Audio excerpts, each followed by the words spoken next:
What is up, guys? Welcome back to YouTube Burlick, and today we will be doing another ranking covering my second favorite band of all time. We did Tears for Fears last week.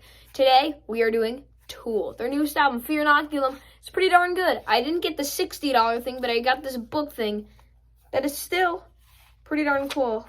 I mean, it has a bunch of these things in it. Yeah, this is their newest album. So if you guys go to my playlist for Burlick re-uploads, I did do a ranking of the Tool albums, but one, it's changed a bit, and also ever since then, I got Opiate, I believe, last year, their original EP, which honestly, other than maybe Culling Voices and some interludes, Tool's never made a bad song. This thing's still great. I'm going to be putting it in my ranking. But yeah, Tool, they're one of my favorite metal bands. They're prog legends as well, and really just talented band.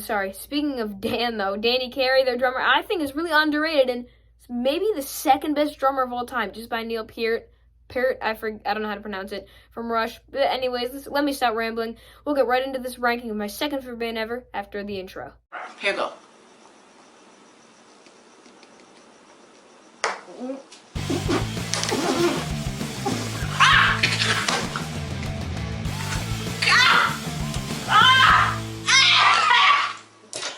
Alright guys, so now we're after the intro, and as I said, they're my second favorite band ever. I really don't have much to say. So my number 6 spot, last spot, but again, Tool's never made a bad album. Honestly, I think they might be more consistent than Tears for Fears, my favorite band ever, but they don't have my favorite album of all time. But still, my number 6 is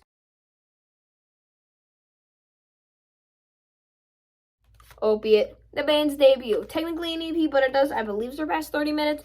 Still, though, I first listened to this, I got it at Barnes & Noble, and I understand I put it in here and it's coming in last, but still, this is them when they're really raw and heavy. Of course, Sweat and Hush and Part of Me are all very heavy tracks that I all really like. I actually really like Sweat. I'm just going to go through all the track listing on here. Cold and Ugly and Jerk Off are live tracks, but I forget if it's Cold and Ugly or Jerk Off. But one of them, he's just like, get this Bob Marley wannabe mother beeper out of here. I was listening to this while I was doing my homework last year, and it was just so fun. And Opiate, honestly, one of my favorite Tool songs. That's a really good way to end off the album, and I really like the raw stuff on here, too. Great album. Or great EP, whatever. It is album length, but I really like it. But coming in at my number 5 spot, this is a great album. I have Undertow, the band's actual debut. Man, this is a great album, and it smells great. There are 69 songs on this album. No, I'm just kidding. There's 69 tracks, but there's actually only 10 songs, because after track 9, Flood, they have a 60, or I don't know, not 69, but a bunch of blank tracks that lead up to the last song that is kind of more of a troll song, honestly. Like, just cut it off after Flood. I don't want to listen to all of those blank tracks and then get into that nothing crap track, like Disgustipated. But I count it as an interludes, which is why I don't really... That's why I say they don't have a bad song. Anyways, the track list on here is Intolerance, Prison Sex, Sober, Bottom, Crawl Away, Swamp Song, Undertow, 4 Degrees, Flood, and Disgustipated. And of course, all the blank songs. So this album actually starts off, it's probably maybe their second or best starting off album ever. The first 3 songs, Intolerance, one of my favorite songs by the band. Love the chorus, Lie, Cheat, and Steal. That's so cool. Prison Sex has a really great riff, and of course, Danny Carey, as they say, he kills on drums. One of my favorite drummers, if not my favorite drummer of all time.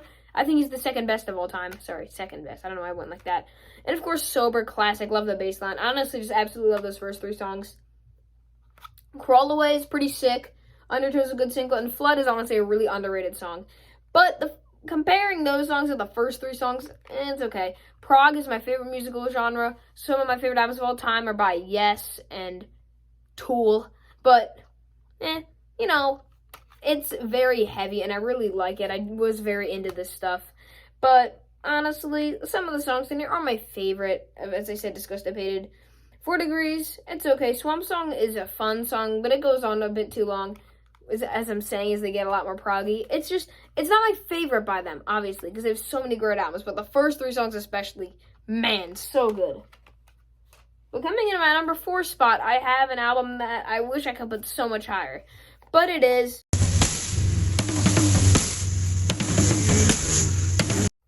the band's most recent album, Fear Inoculum. It's actually a math textbook, guys. That's what that cover is.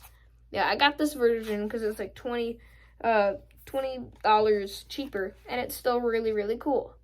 Yeah, So, this album is a really great one, and it's pretty much just a prog album. I mean, like, Maynard's still an elite vocalist, but Danny Carey slays on this album. He was already one of the best drummers of all time, and he just completely proved his case to anyone for being top 2 drummer of all time. The songs on here are For Inoculum, Ænima, Invincible, Descending, Calling Voices, Chocolate Chip Trip, and Tempest. Or, I don't know why there's a 7 there, but whatever. But, I mean, like, all their, like, Maynard James Keenan, one of my favorite vocalists. He has an amazing voice and an amazing songwriter and performer. Danny Carey, I already talked about him. But Justin Chancellor and Adam Jones, they might not play the most complex things. They have really interesting playing styles, and it all sounds amazing. So, yeah. Let's actually talk about the album here. Oh, if you get the online version, they added 3 interludes. That's what's great about this album. It's so straightforward. There's no interludes. The only kind of interlude is Chocolate Chip Trip, which is an amazing, as a percussionist myself, there's my drum pad. I have a drum set right there, and I play, like, the beatbox and crap, mallets, and piano. Got a keyboard right here, and there's a piano back there. This, I actually love that interlude. But, title track and Ænima, man, bass line is amazing, and I love the lyrics, especially of the title track and that cool synth at the beginning.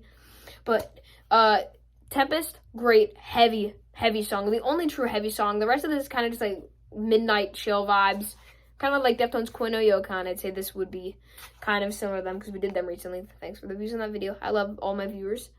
But then Invincible. Someone made a custom music video of that from, like, all, like, those, battle movies. It was really cool, whoever that was. Good job. But I love the riffs on that. One of my teachers at my school plays music all the time, and I'm always the kid that guesses it right, so it makes me feel happy, because then I win the class Jolly Ranchers. He plays that song every class, and I'm just like, I'm here for it. Invincible's amazing. This album is as well, but I will say Calling Voices and Descending do drag on, which brings it down for me. That's why it's not higher, in my opinion. Honestly, though, especially this top 4, this is like picking my favorite child. As you guys know, I have lots of kids. Yeah, I don't know why I even said that. But my third, this used to be my second in my original ranking. I can't believe I'm putting this at 3. Lots of people call this their magnum opus.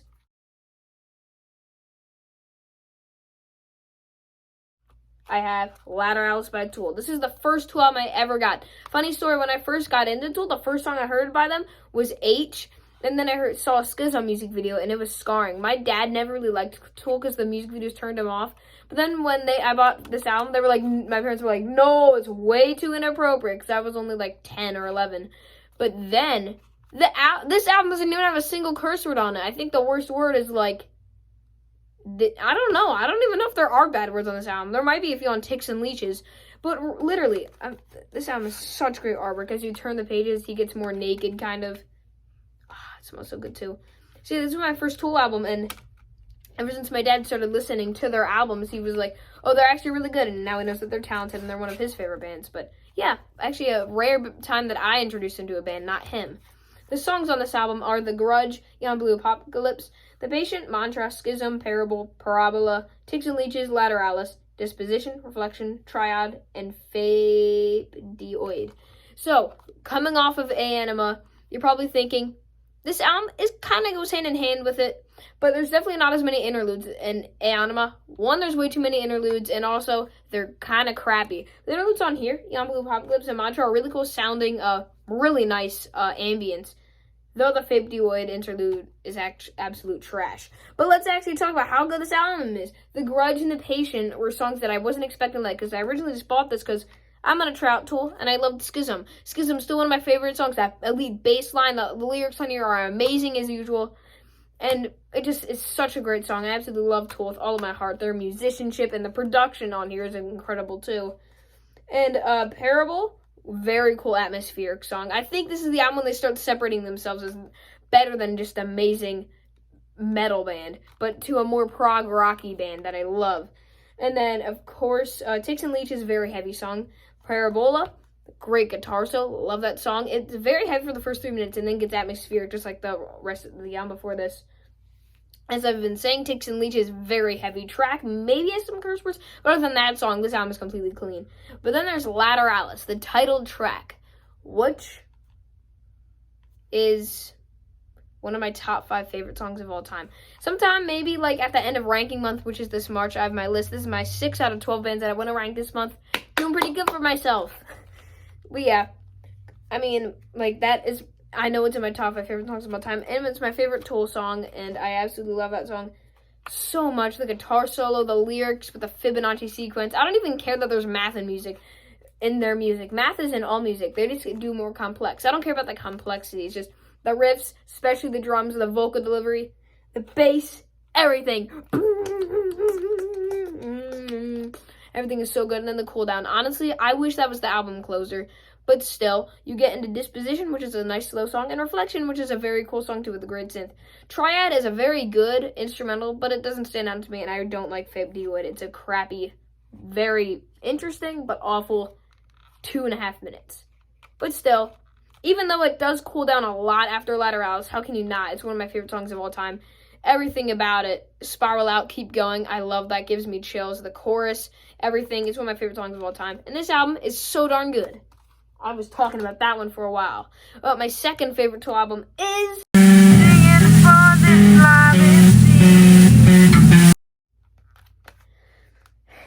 Ænima. I said it every way possible so I don't piss anyone off. Look at that. It's a little 3D thing. I love how they always go that extra mile with the artwork. It makes them even cooler. So I feel like Ænima is always listed as kind of like the crown jewel in their discography. I don't know if it's just me. And this originally was my number 5. Yes, it was, because it had interludes. And I watched the DK Media music video. And I'm like, I'm going to agree with him. No. I don't know why I did that to myself. The songs on here are Stinkfist, Eulogy, H, Useful Idiot, 46 and 2, Message to Harry Manback, H word with a P word, Intermission, Jimmy, Die Ever von Satan, which is a German cookie recipe, Push It, See So Some Mobility, Ænima, Eons, and Third Eye. So yeah, you have to go all the way into the middle of the booklet to get it. But yeah, this is a great album, and as I said, I think it might be their most popular album. It's either this one or Lateralus. It's their most popular album, and the only thing that brings it down, for me at least, is how many interludes there are. And yes, there are lots of interludes on Lateralus as well, but most of them are very, very cool. On here, you got some really annoying ones. The one with the baby crying, I think that's when You're So Summerbility is so stupid. And Eons is a 4-minute interlude. It's longer than some of the songs on here. But then you have the actual songs. Stinkfist, very amazing single. And Eulogy has such a great build-up. They use lots of vocal effects on the first 2 songs, which I commend them for that. This album sounds so good. It sounds dirty. It's so raw sounding, yet I think it's my favorite sounding Tool album. And then we get really, really good. H, the first Tool song I ever heard. I think I heard it in October of 2019. Great song. 46 and 2, that riff gives me chills. The bass guitar sounds so amazing. It's about evolution. It's amazing with the chromosomes. And the drums and the groove. Oh, it's like, it's an ear thing. You know what I'm talking about. Earganism. I'm not actually going to say it, but... And then H word with a P word. Amazing, heavy, angry song. One of the only songs that he's actually writing about himself. And then let me think here. Jimmy, it's Intermission. I do kind of like that intermission track. And then I like how it turns in from like that's really cool. It's a very good song. Push It has been one of my new favorite Tool songs. I love everything about that track. And Ænima, the title track, is one of my favorite songs of all time as well. It might not be in the top 20, but that song just gives me chills, and it reminds me of old times, even though it's like one of the songs that I didn't know when I was going to this album. And it's probably my favorite Tool music video by them. I really like that. And Third Eye, I scream along to that every time. My only problem with this album is that Jimmy isn't my favorite song, and there's way too many interlude tracks that I don't like. That's what brings this album down. But my favorite Tool album is